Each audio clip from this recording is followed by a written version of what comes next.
प्रिय छात्रों, नमो नमः। पिछले वीडियो में मैंने आपको व्यंजन संधि के बारे में बताया था। आज हम आपको विसर्ग संधि के बारे में बताने जा रहे हैं। तो विसर्ग संधि की परिभाषा क्या है, नियम क्या है और उनके उदाहरण क्या हैं। तो सबसे पहले हम परिभाषा पर एक नज़र डालते हैं। परिभाषा है कि विसर्ग के साथ स्वर या व्यंजन के मिलने से जो परिवर्तन होता है उसे विसर्ग संधि कहते हैं। यानी विसर्ग के साथ का मतलब पहले शब्द का अंतिम वर्ण जो होता है उस पर विसर्ग लगा हो और बाद वाले शब्द का पहला वर्ण स्वर हो या व्यंजन हो। तो दोनों के मिलने पर जो परिवर्तन होता है उसे विसर्ग संधि कहते हैं। जैसे मनः प्लस रथः, यहाँ पर मन शब्द जो है ना के बाद विसर्ग लगा है और आगे रा व्यंजन है। तो यहाँ पर विसर्ग का क्या होगा, सबसे पहले सा होगा, सा का रू होगा, रू का ऊ होगा, रू में ऊ जो है उसका गुण संधि होकर ओ बनेगा, तब शब्द बनेगा मनोरथः। इन सारे नियमों को हम आगे विस्तार से समझेंगे। लेकिन यहाँ पर एक नियम ये नोट करने की बात है या ध्यान देने की बात है कि विसर्ग हमेशा स्वर संधि स्वर के बाद ही आता है। कहाँ आता है? स्वर के बाद। कि अगर विसर्ग कहीं भी लगा है तो उसके पहले जो है स्वर वर्ण ही होगा। जैसे यहाँ पर मनः शब्द में विसर्ग लगा है और ना में आ स्वर्ण लगा हुआ है। अगर आ नहीं लगता स्वर तो क्या होता, ये हलंत वर्ण हो जाता। तो मन शब्द में जो आ है वो स्वर लगा हुआ है और स्वर से युक्त ना के बाद विसर्ग लगा हुआ है, इसलिए यहाँ पर विसर्ग में परिवर्तन हुआ है। अब यहाँ पर नियम देखते हैं कि नियम क्या कहते हैं। तो पहला नियम है कि यदि विसर्ग के बाद का खा चा छा टा ठा ता था पाफा तथा तीनों सा तालव्य सा मूर्धन्य सा और दंत सा आते हैं तो क्या क्या परिवर्तन होते हैं। अब ये सारे वर्ण जो हैं ये अपने वर्ग के नंबर 1 और 2 के स्थान पर हैं। काखा का वर्ग में काखा पहला दूसरा, चा वर्ग में चाछा पहला दूसरा, टा वर्ग में टाठा पहला दूसरा, ता वर्ग में ताथा पहला दूसरा और पा वर्ग में पाफा पहला दूसरा और शा चा ता। ये वर्ण अगर आते हैं तो परिवर्तन कैसे होता है उस बात को या उस नियम को आगे हम समझने के लिए चलते हैं। तो सबसे पहले जो है पहला इसमें क्या है कि यदि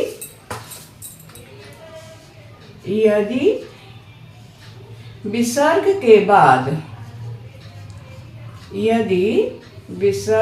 के बाद का खा और पा फा आता है या आते हैं तो परिवर्तन क्या होता है, विसर्ग का विसर्ग ही रह जाता है। तो विसर्ग का विसर्ग ही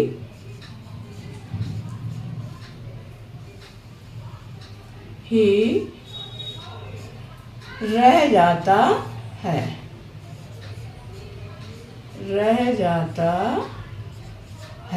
इसको उदाहरण से समझते हैं। जैसे उदाहरण में क्या है, उदाहरण में देखते हैं कि सबसे पहले रामः करोति, रामः प्लस करोति।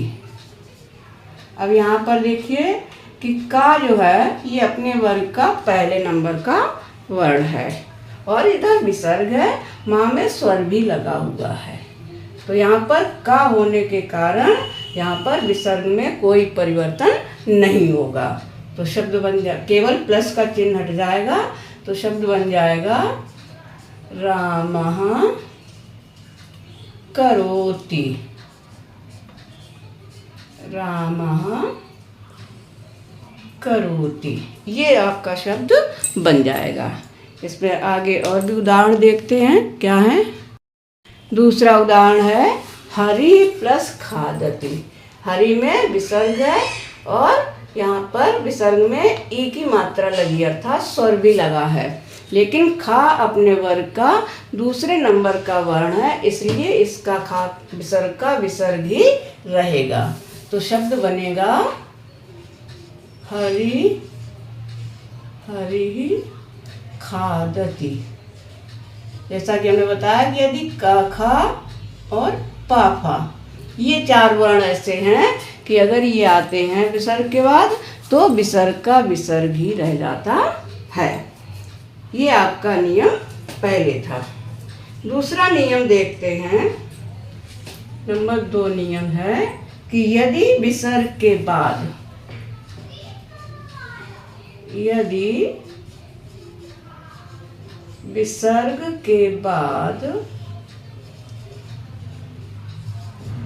विसर्ग के बाद चा छा आए।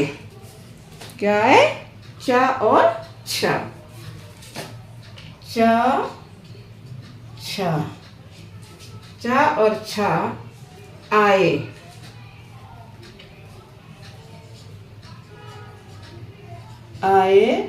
तो परिवर्तन क्या होता है? तो परिवर्तन क्या होता है कि चाछा तो विसर्ग का शा हो जाता है। चाछा आए तो विसर्ग का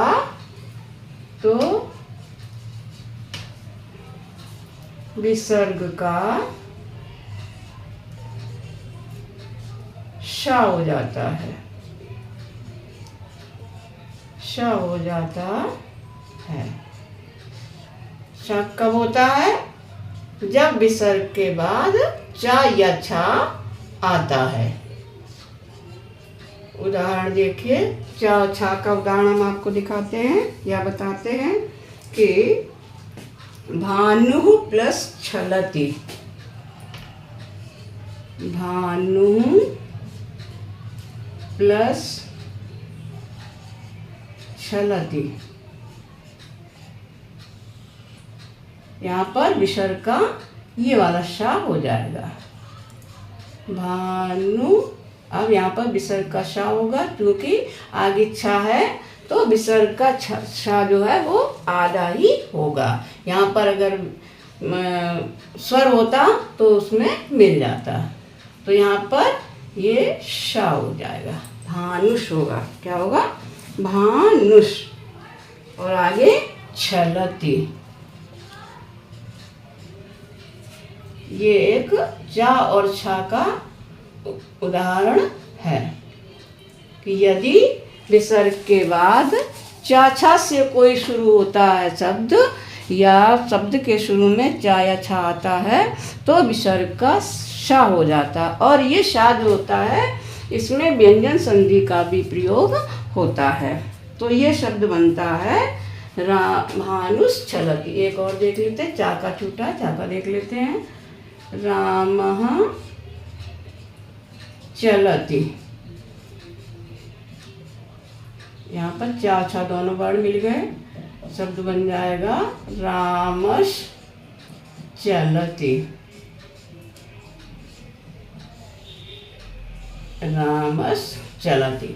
तो ये नियम 2 था। 2 नियम के अंतर्गत हमने देखा कि यदि विसर्ग के बाद चा छा आता है तो विसर्ग का शा हो जाता है। तो आपको 2 वर्ण मिल गए, का खा मिल गया, चाछा मिल गया। और चाछा के बाद टाठा आएगा। तो यहाँ पर नियम 3 जो है वो क्या कहता है उसको भी देख लेते हैं। नियम 3 है कि यदि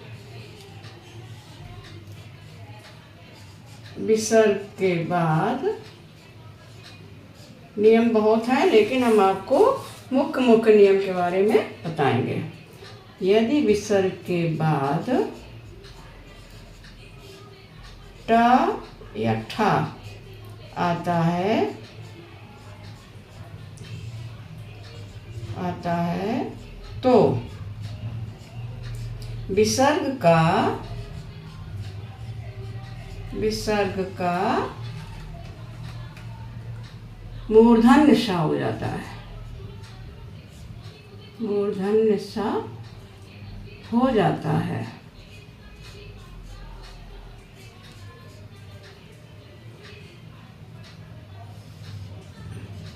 मूर्धन्य सा हो जाता है। उदाहरण से समझते हैं, जैसे धनुः प्लस टंकारः, धनुः प्लस टंकारः। अब यहाँ पर विसर्ग है, विसर्ग के बाद टा है तो विसर्ग का ये वाला सा हो जाएगा, तो आगे व्यंजन है चूंकि तो आधा ही रहेगा, तो शब्द बन जाएगा धनुष टंकारः, धनुष टंकारः। इसका एक उदाहरण हम आपको और बता देते हैं। पहला उदाहरण हमने देखा धनुष टंकारः, और दूसरा देख लेते हैं कि वृद्धः प्लस ठगति, वृद्धः प्लस ठगति। यहाँ पर ठ आया है तो विसर्ग का क्या हो जाएगा, ये वाला सा, तो शब्द बन जाएगा वृद्धश् ठगति। ये आपका नियम 3 हो गया। तो आपको नियम जो है हमने आपको तीसरा नियम भी बता दिया। तो आपको 3 वर्ण मिले, क ख च छ और टा ठा। इसके बाद आपका और भी आगे बताते हैं। अगला है ता था का। तो चौथा नियम हमारा है कि यदि विसर्ग के बाद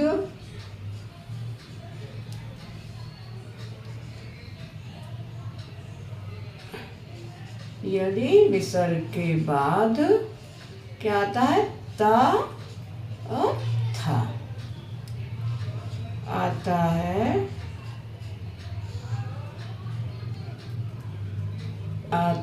है तो क्या परिवर्तन होता है वो हम आपको बताते हैं कि यदि विसर्ग के बाद ता या था आता है तो विसर्ग का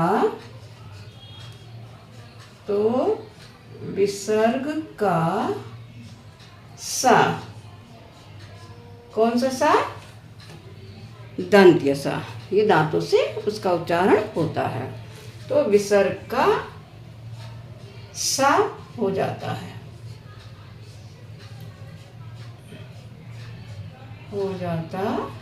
है, जैसे उदाहरण देख लीजिए। उदाहरण में बताते हैं हम आपको। जैसे इसका उदाहरण क्या होता है, यशः प्लस तनोति, यशः प्लस तनोति। यहाँ पर ता है और इधर विसर्ग है, यहाँ पर स्वर मिला हुआ है, तो यशः प्लस तनोति, ता होने के कारण यहाँ पर विसर्ग के स्थान पर ये सा हो जाएगा, तो शब्द बन जाएगा यशस्। अब यहाँ पर चूंकि विसर्ग है, विसर्ग का सा होगा और सा आधा ही होगा, क्यों, क्योंकि आगे व्यंजन वर्ण है। यशस् तनोति, यशस् तनोति। ये ता का उदाहरण आपको मिल गया। एक इसी में था का भी उदाहरण आपको बता देते हैं। भवतः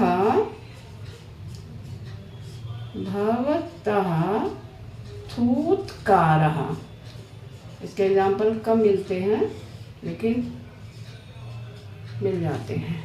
यहाँ पर विसर्ग है, आगे था है, तो यहाँ पर विसर्ग के स्थान पर ये वाला सा हो जाएगा। तो भवतस् थूतकारः, बाद वाला शब्द जैसा है वैसे ही लिख दिया जाएगा, परिवर्तन जो है केवल विसर्ग के स्थान पर होगा। तो क्या शब्द बन जाएगा? भवतस् थूतकारः। तो ये नियम आपका चौथा हो गया है, जिसमें ताव था आ गया है। लास्ट में आपका बचा है तीनों शा। तो यहाँ पर देखते हैं तीनों शा का क्या होता है नियम। यदि विसर्ग के बाद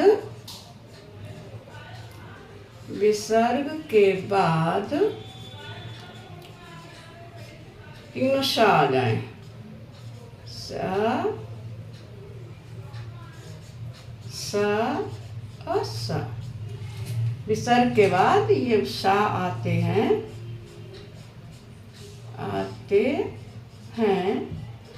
तो परिवर्तन क्या होता है?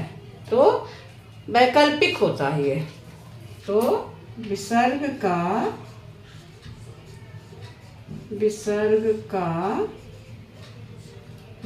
रह जाता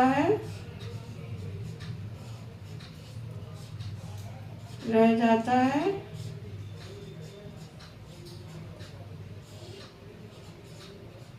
या इसका एक और हो जाता है कि जब जो आता है विसर्ग के स्थान पर तीनों शा हैं तो वो शा ही रह जाते हैं, या शा सा सा ही रह जाते हैं।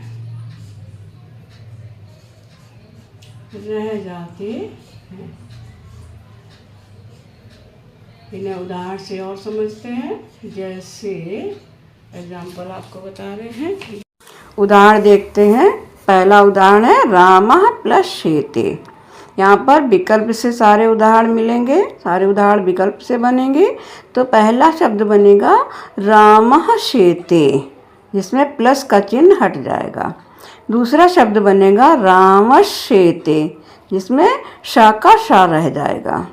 दूसरा शब्द है हरिः प्लस षष्ठः, इसमें हरि विसर्ग है और आगे शा है जो मूर्धन्य शा है।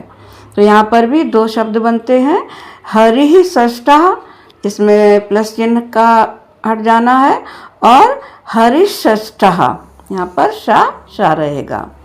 इसी तरह से सर्पः प्लस सर्पति, यहाँ पर भी दो शब्द बनेंगे जो विकल्प से बनेंगे। पहला शब्द बनेगा प्लस का चिन्ह हटकर सर्पः सर्पति, दूसरा शब्द बनेगा सर्पः सर्पति। तो ये तीनों उदाहरण जो हैं विकल्प से बनते हैं, और विकल्प में जहाँ पर शा हुआ है वहाँ पर व्यंजन संधि का भी प्रयोग हुआ है। दोनों संधियों को मिलाकर के शब्द बनाए गए हैं। तो आज हमने आपको विसर्ग संधि का पहला नियम बताया, जिसमें अनेक नियम आपको देखने को मिले। आगे के नियम हम अगले वीडियो में बताएंगे। तब तक के लिए धन्यवाद।